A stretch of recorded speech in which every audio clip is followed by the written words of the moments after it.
Al vivir un momento crítico, experimentamos un alto grado de sufrimiento. Son momentos en los que podemos necesitar profesionales bien formados, con herramientas y recursos que nos ayuden y acompañen para afrontar el sufrimiento. También otras personas pueden darnos su apoyo en estas situaciones, pero no siempre tienen la formación específica para hacer este tipo de acompañamiento.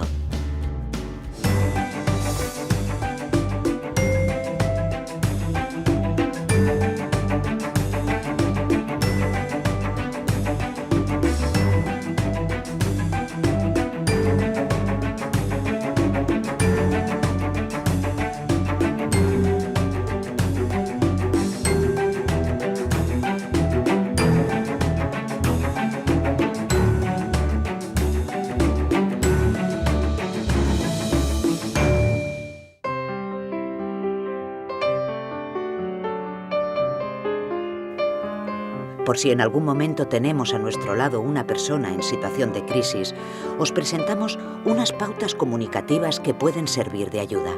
Son unas pautas que surgen de la experiencia y la formación de los voluntarios que atienden el teléfono de la esperanza. Un voluntariado que día tras día escucha a personas que viven situaciones de crisis personal, familiar, relacional o laboral. Vivir una situación de crisis comporta un fuerte desgaste emocional. Cuando en la vida suceden hechos importantes que nos afectan negativamente, nuestro equilibrio se tambalea, es más frágil y la sensación de bienestar desaparece. Tenemos que hacer un esfuerzo para adaptarnos a la nueva situación. Esto hace que nos sintamos confusos, estresados y preocupados. Es en estos momentos cuando más necesitamos que alguien nos escuche, nos ayude o acompañe en el proceso de elaboración de la nueva situación para conseguir superarla. Lo primero que hay que tener presente es la necesidad de ofrecer la mejor atención posible a la persona que vive un momento crítico. Tenemos que ofrecerle una comunicación eficiente para que se sienta escuchada y acompañada. Una herramienta de comunicación básica para conseguirlo es la escucha empática, es decir, procurar ponernos en el sitio del otro y entender sus sentimientos.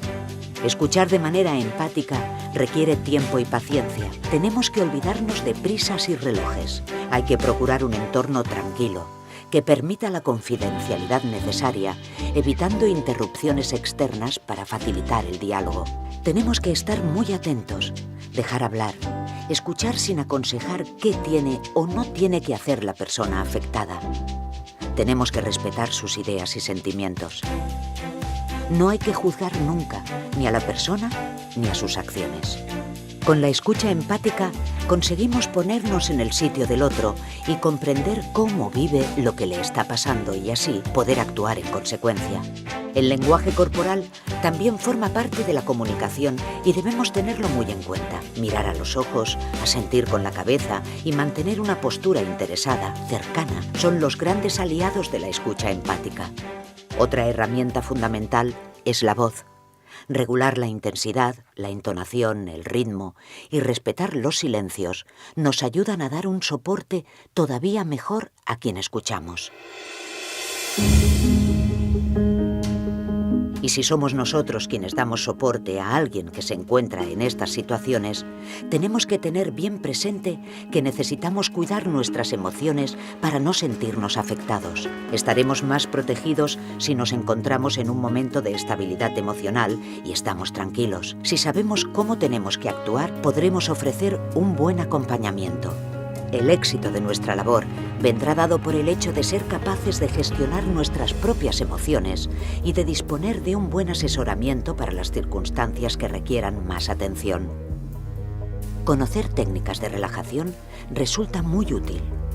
Es fundamental que nos formemos y que practiquemos los recursos comunicativos. Recordemos las herramientas básicas que nos servirán para ayudar. La escucha empática, conocer qué implica vivir una crisis y saber cómo gestionar nuestras emociones, porque ayudar a los otros implica cuidar de nosotros mismos. En el teléfono de la esperanza siempre encontrarás a alguien que te escuchará con el corazón.